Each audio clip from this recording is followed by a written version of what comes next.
নমস্কাৰ আজি আমি ছুটিহৰণৰ নিয়মেৰে লসাগু নিৰ্ণয় কৰা শিকিম আমাৰ প্ৰথম প্ৰশ্নটো হৈছে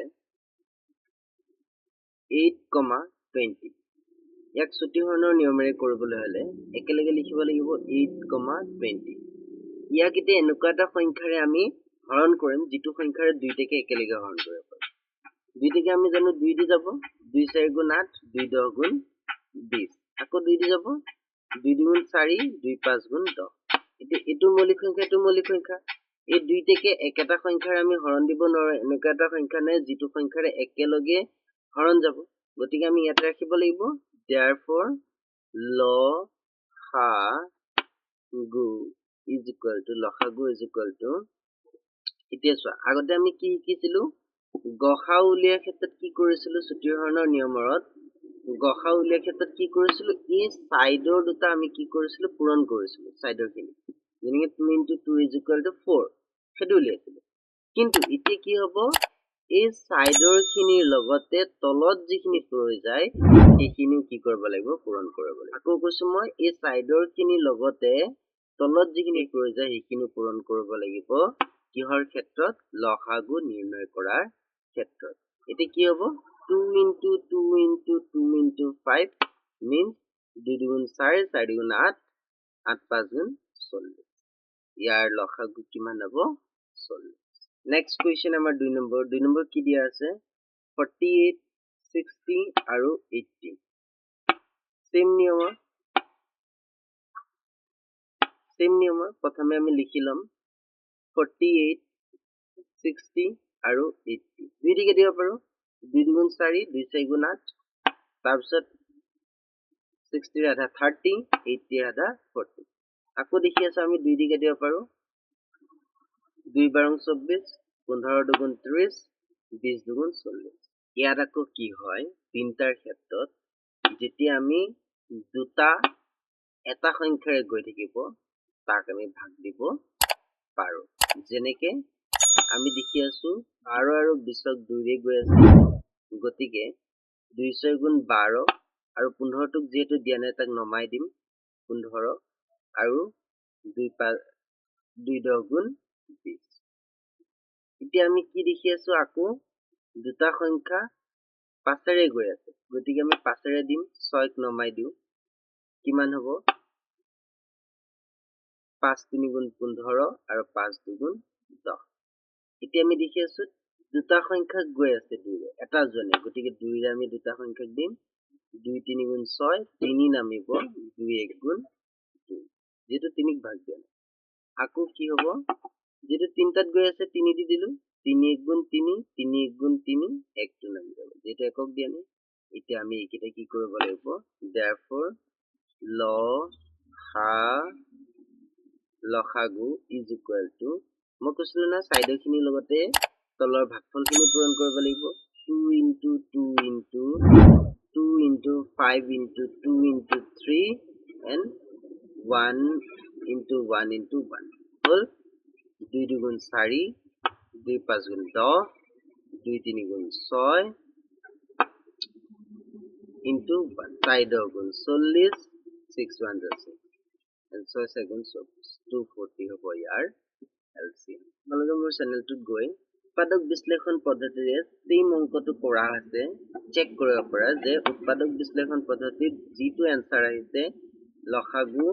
240 আৰু ছুটিহৰণতো সেম এনসাৰ আকৌ মই এটো বুজাই দি আছো যে 48 60 আৰু 80 যেটা তিনিটা সংখ্যা থাকিব তিনিটাক আমি যদি দুটা সংখ্যা এটা সংখ্যাৰে হৰণ গৈ আছে তেনেহলে এই দুটা হৰণ দি বাকিটোক নমাই দিলেই হৈ যাব কাৰণ ইয়াক আমি হৰণ দিয়া নাই সেই কাৰণে তাক আমি তলত নমাই দিব লাগিব উদাহৰণস্বৰূপে আমি এই দুটাত যে 2 ৰে 12 আৰু 20ক গৈ আছে কাৰণে 12 আৰু 20ক মই হৰণ দি যেটো 15ক দিয়া নাই গতিকে 15 টো নমাই দিম পালে বুজি আমাৰ 3 নম্বৰ কোৱেশ্চন হৈছে 15 and 21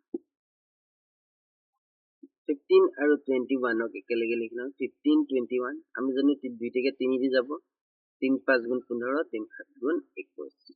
এতিয়া চোৱা therefore লসাগু = 3 * 5 * 7 3 5 15 and 7 7 5 ja 35 35 or 5 that is 3 so 7 1 ja 7 3 then 105 over here LCM. This question is amar 20 and 32. Next question 20 and 32 ekelege likhilom ami janu 20 aru 32 ki rege de over 2 re 2 2 dugun 20 aru 16 dugun 32 আকৌ 2 ৰে কাটিব পাৰো 2 5 গুণ 10 2 8 গুণ 16 কিন্তু এতিয়া চোৱা কিন্তু ইয়াত দুটা আছে তা নহয় কেটা আছে দুটা গতিকে আমি যেহেতু দুইটাক একেলগে কাটিব পৰা সংখ্যা নাই গতিকে আমি ইয়াতে ৰাখিম আৰু ইয়াৰ লসাগু হ'ব 2 into 2 into 5 into 2 to the 4 5 8 ja 40 means 160 hobo here. 5 number to hoise solution 108 135 aru 162 dia ami LCM ba lokhagu uliabole hole prothome ami ekelege likhi lulu etia ami 3 di bhag dim jehetu 3 di guti kitake jay gotike 3 di 1 tak bhag dile 3 3 গুণ 9 বাকি থাকিব 1 3 6 গুণ 18 তাৰপিছত 135 3 6 গুণ 12 বাকি থাকিব 1 3 5 গুণ 15 তাৰপিছত 162 54 হল তাৰপিছত আকৌ 3 দি যাব 3 12 37 3 15 45 তাৰপিছত 3 গুণ 3 বাকি থাকিব 2 3 8 গুণ 24 তো দেখিছো আমি 3 দি যাব কি কৰিম 3 6 গুণ 12 3 5 গুণ 15 3 6 গুণ 18 এতিয়া দেখি আছো আমি এই 4 আৰু 6 যায় মই আগতে বুজাইছো যে তিনটা থাকিলে যদি দুটা সংখ্যা এটাৰে ভাগ যায় তেনেহলে দুইটাক দি দিব লাগে যেহেতু 2 ৰে যায় 2 দুগুণ 4 5ক দিয়া নে 5 নমাই দিলো 2 3 গুণ 6 বুজি পালা এতিয়া এতেকে লসাগু কি হ'ব মই কি কৈছিলো যে সাইডৰ কিটাৰ লগতে এই গুটেইখিনি কি কৰিব লাগে পূৰণ কৰিব লাগে মানে 3 into 3 into 3 2 into 2 into 5 into 3 এটো হ'ব 3 3 গুণ 9 3 2 গুণ 6 2 5 গুণ 10 আৰু 3 হল 6 9 গুণ 54 10 into 3 5 40 into 3 3 শূন্য শূন্য 3 4 গুণ 12 2 হাতত 1 3 5 গুণ 15